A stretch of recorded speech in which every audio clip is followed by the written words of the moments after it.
Ascoltato lettera 150.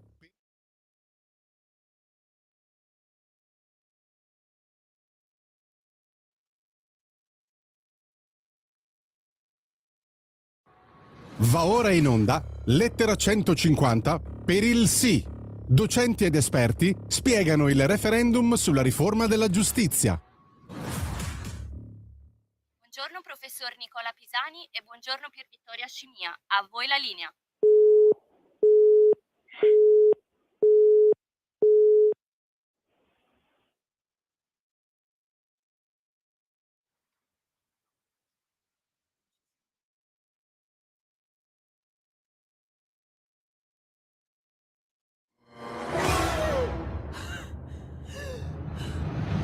Pensa a respirare. Ora abbandonati. Che cosa vedi? Luce, oscurità, l'equilibrio. È tanto più grande.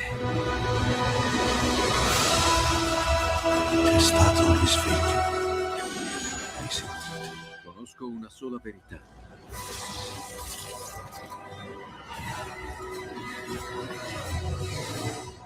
Movie Time ti fa entrare nel vivo del cinema, ti fa sentire come se fossi tu il protagonista del grande schermo.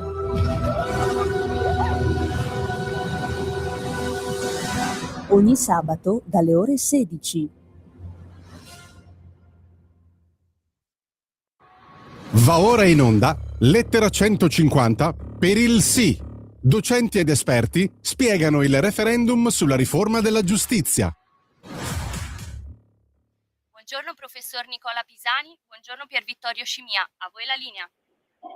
Buongiorno Natalia, buongiorno professore, grazie professore per averci raggiunto, è un vero onore, grazie. Grazie. E allora oggi, mercoledì 18 febbraio, qui su Radio Libertà, questa terza puntata del programma Lettera 150 per il sì, al referendum sulla giustizia, ricordiamo in onda ogni lunedì e mercoledì dalle 15.30 alle 16, ciascuna puntata intervistato un esponente del comitato di Lettera 150 per il sì, potete seguirci anche dal sito internet della nostra radio e dicevamo oggi ospite d'eccezione il professor Nicola Pisani, professore ordinario di diritto penale all'Università Mercatorum di Roma e avvocato cassazionista del Foro di Roma. Veramente un onore professore averla con noi.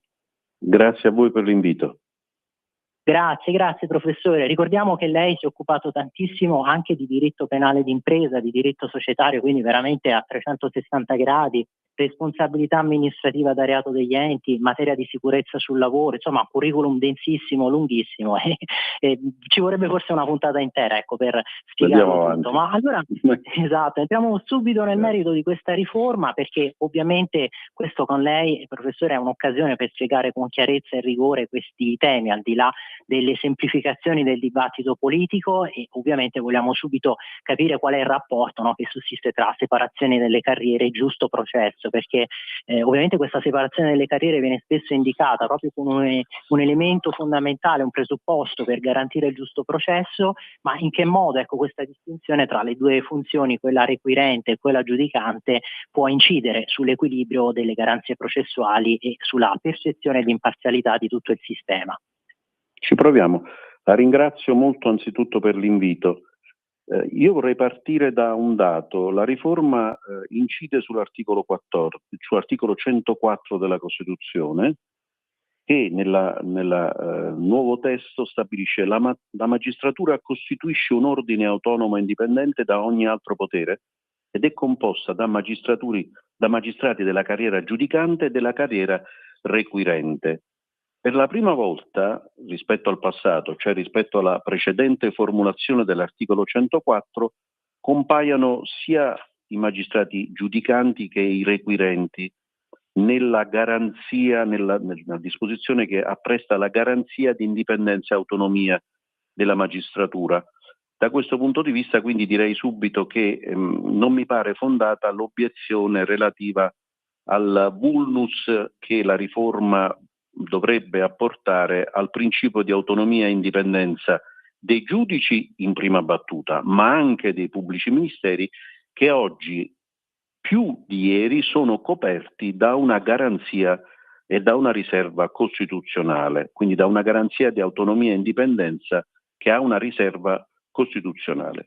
Cioè il legislatore ordinario non potrebbe mutare questo assetto qualora lo dovesse ritenere.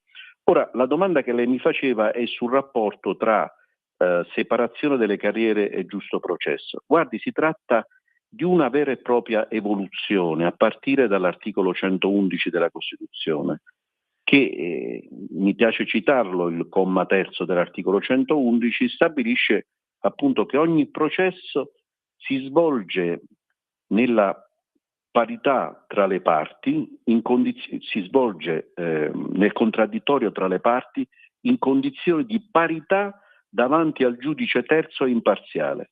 Vede, questa condizione di parità davanti al giudice terzo e imparziale ci dice due cose. A, che le parti devono essere pari e quindi è evidente che se il pubblico ministero appartiene alla stessa carriera e quindi vi è l'unità dello statuto ordinamentale di pubblico ministero e giudice, questa parità viene meno. Ma soprattutto viene meno il principio della terzietà del giudice. Ne deriva che quindi la riforma esalta proprio questa terzietà e imparzialità del giudice. Quindi, a mio modesto parere, è una riforma che va in una direzione opposta rispetto alle critiche che pure sono state mosse, cioè si muove nella direzione di un potenziamento della autonomia e indipendenza del giudice e del pubblico ministero, ma anche della imparzialità del giudice. Vede, l'ultima considerazione sul punto che vorrei fare è che il principio dell'unità delle carriere, quella requirente e quella giudicante, affonda le sue radici nel codice del 1930, cioè il codice ovviamente che è stato parato in un periodo storico ben noto. In quel contesto, si badi, il pubblico ministero aveva dei poteri veri e propri di coercizione della libertà personale, che per fortuna oggi non ha, perché la Costituzione ha mutato questo assetto, ed era in quel contesto sottoposto alla direzione del Ministero di Grazia e Giustizia, all'epoca si chiamava così, e non invece solo alla vigilanza come oggi. Questo ci fa dire sostanzialmente che il principio della unità ordinamentale, che ovviamente è l'opposto della separazione delle carriere, è frutto e figlio di un periodo storico che è superato, al punto tale che, e concludo, la Costituzione, i padri costituenti nella 7ª disposizione transitoria avevano previsto che occorreva dotarsi di un ordinamento giudiziario che fosse conforme a Costituzione. Quindi sostanzialmente si tratta di una evoluzione da questo punto di vista che la stessa Costituzione aveva previsto e che vieppiù oggi diventa fondamentale alla luce della fissazione come principio fondamentale del principio del giusto processo. Io non credo però, mi perdoni e chiudo, che questo sia il punto di scontro maggiore tra le parti contrapposte nella contesa referendaria. Sì, effettivamente le linee di faglia, i punti di demarcazione sono altri, come per esempio il ruolo dell'avvocato dell'accusa, e qui entriamo nella seconda parte della nostra intervista con una grandissima sorpresa, perché è qui collegata con noi proprio dal gruppo della Lega alla Camera dei Deputati, l'onorevole Laura Cavà. Professore, intanto molto piacere e grazie di partecipare a questo incontro su Radio Libertà. Io la intervisto, sono un avvocato anch'io, ma sono onorata perché ringrazio tanto tutto il comitato di Lettera 150 perché avete sposato la battaglia del sì, ma senza banalità e senza banalizzare quello che è il messaggio che deve essere dato, perché dobbiamo coinvolgere le persone perché vadano a votare per il sì, e questo è importantissimo, ma questo coinvolgimento e questo invito a votare sì deve essere sostenuto da ragioni anche giuridiche e tecniche che lei benissimo sta illustrando. Allora io le faccio rapidamente una domanda. Si è sostenuto che il PM trasformato in avvocato dell'accusa sarebbe un pericoloso accusatore ad ogni costo. Quindi lei lo ha detto prima quando richiamava appunto il codice Rocco, il codice del 1930, ecco. Appunto era un po' questa la richiesta, e soprattutto lei avrà letto cosa ne pensano quelli che sostengono il no, insomma, se ci riesce a spiegare come stanno le cose davvero. Grazie. Guardi, allora ho sentito nel dibattito recente alcune affermazioni che peraltro sono assolutamente legittime, ma che non mi convincono affatto, sul fatto che il pubblico ministero confinato in una specie di autonoma cittadella diverrebbe come dire, diciamo pericoloso, tra virgolette, come figura per le istituzioni. Anzitutto ribadisco che il pubblico ministero è dotato di un'autonomia che a mio avviso è superiore nella prospettiva, nel disegno costituzionale della riforma rispetto al passato, e credo che questo peraltro sia assolutamente un bene, e cioè che non vi sia alcuna sottoposizione del pubblico ministero al potere esecutivo. È un principio delle Costituzioni liberali che mi sembra pienamente rispettato. Ora, si è detto nel dibattito di recente, anche da voci peraltro autorevoli, che il pubblico ministero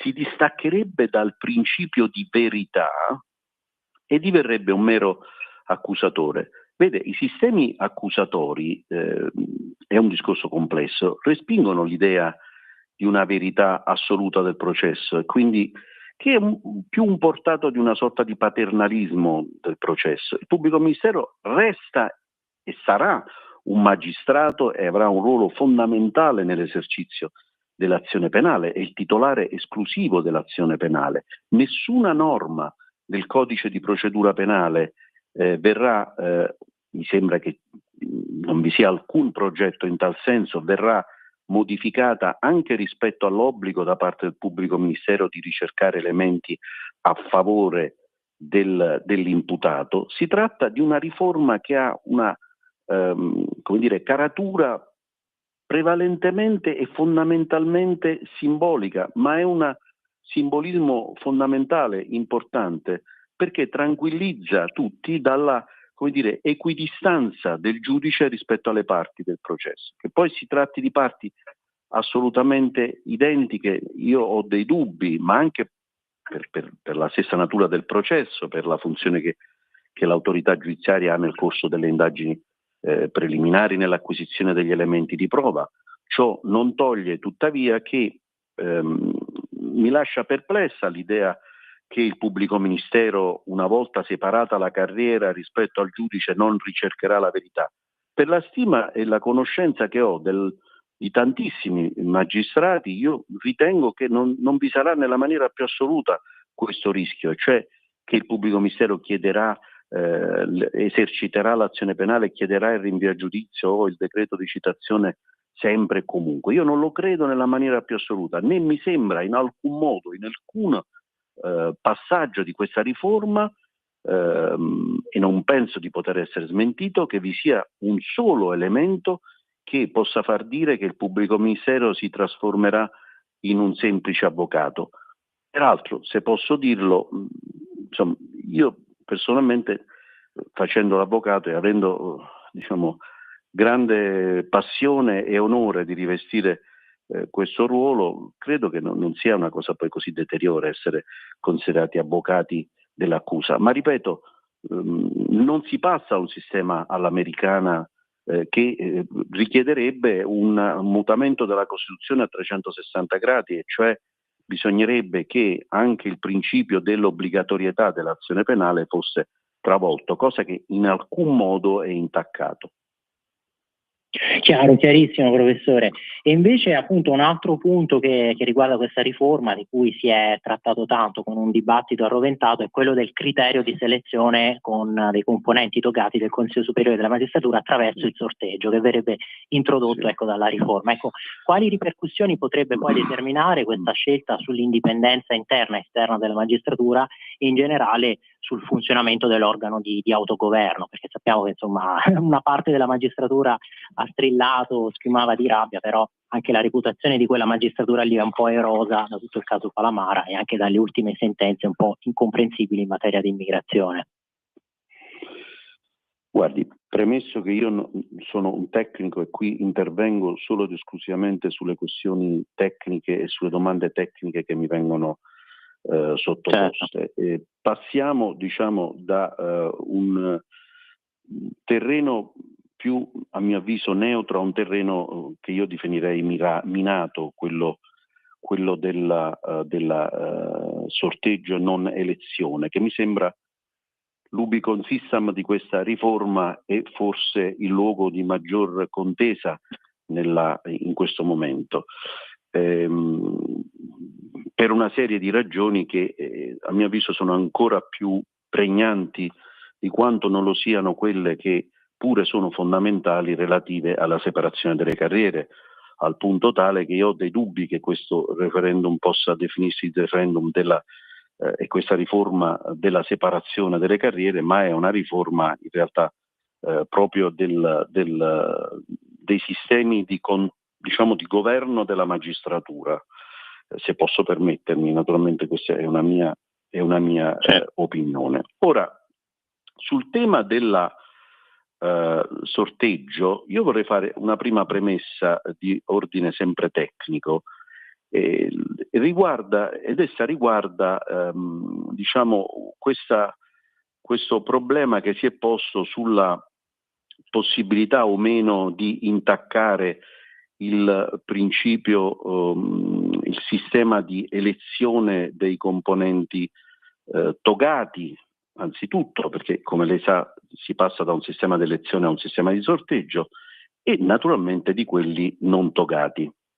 Ricordo che tra i componenti non togati di entrambi i consigli superiori della magistratura, cioè quello requirente e quello giudicante, 3 componenti sono scelti dal Presidente della Repubblica e altri 3 dal Parlamento su una lista di sorteggiabili che viene estratta e viene redatta sulla base di una serie di criteri di appartenenza all'ordine da oltre 20 anni e di competenza e professionalità.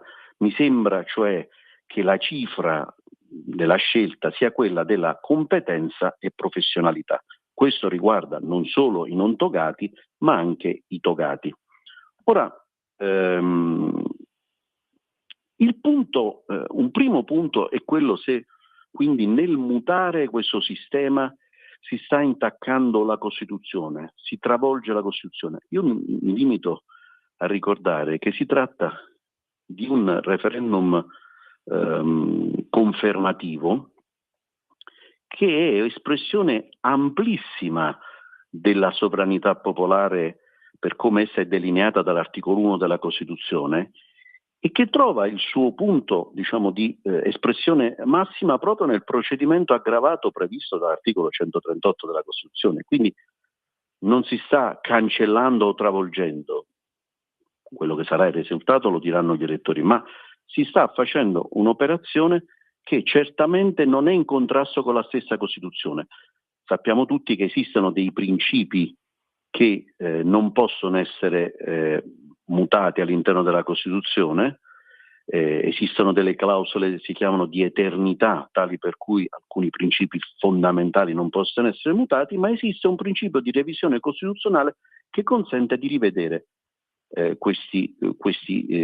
alcune norme della Costituzione, tra le quali per l'appunto quelle che riguardano il Consiglio Superiore della Magistratura, e cioè l'articolo appunto 104 e 105 della Costituzione. Ora, la Corte Costituzionale in una serie di sentenze ha chiarito, ve n'è una del 2000, la numero 37, che la Costituzione non contiene alcun principio che imponga o al contrario precluda la configurazione di una carriera o di carriere separate fra magistrati addetti rispettivamente alle funzioni giudicanti, e questo è uno.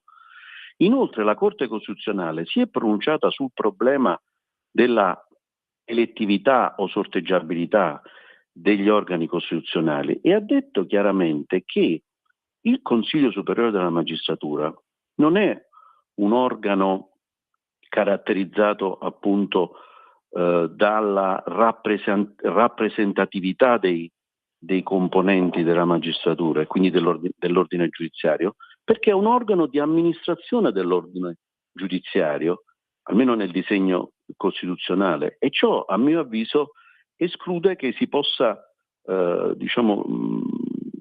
rintracciare quei connotati tipici di un organo di rappresentanza politica.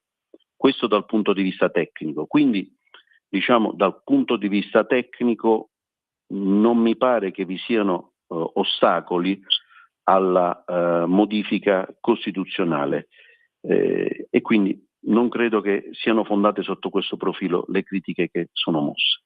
Gli effetti del criterio del sorteggio rispetto al criterio delle elezioni sono, credo, dinanzi agli occhi di tutti, sono degli effetti che attengono appunto alla natura politica o di organo di amministrazione del Consiglio Superiore della Magistratura.